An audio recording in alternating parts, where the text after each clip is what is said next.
نتابع مع حضراتكم محافظة كفر الشيخ. كلية التربية النوعية جامعة كفر الشيخ بتحتفي بالإبداع الفني في معرض الأعمال اليدوية والفنية ضمن فعاليات المؤتمر الدولي الرابع لكلية التربية النوعية.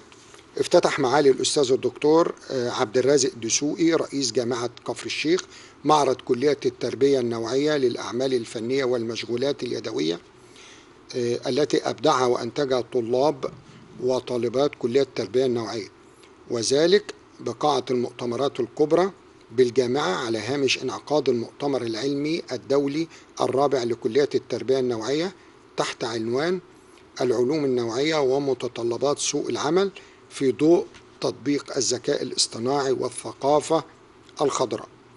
حضر الافتتاح نخبة من القيادات الأكاديمية بالجامعة، من بينهم الأستاذ الدكتور إسماعيل إبراهيم نائب رئيس الجامعة للدراسات العليا للبحوث، والأستاذ الدكتور أماني شاكر نائب رئيس الجامعة لشؤون المجتمع وتنمية البيئة، بالإضافة إلى عمداء الكلية ووكلائها، ومشاركة عدد من الأساتذة من الجامعات المصرية وخبراء في المجالات النوعية.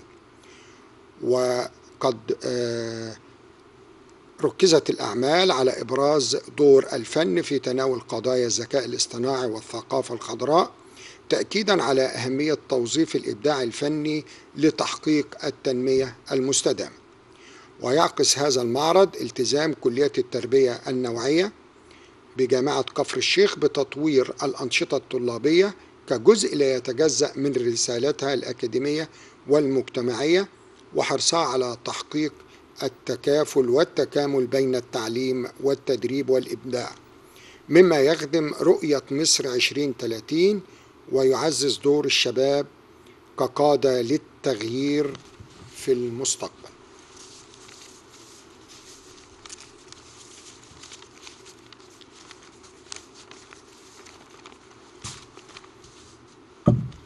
ويمكن بعد ما تابعنا مع حضراتكم أخبار محافظة الدقهلية وكفر الشيخ، نتابع مع حضراتكم محافظة المنوفية.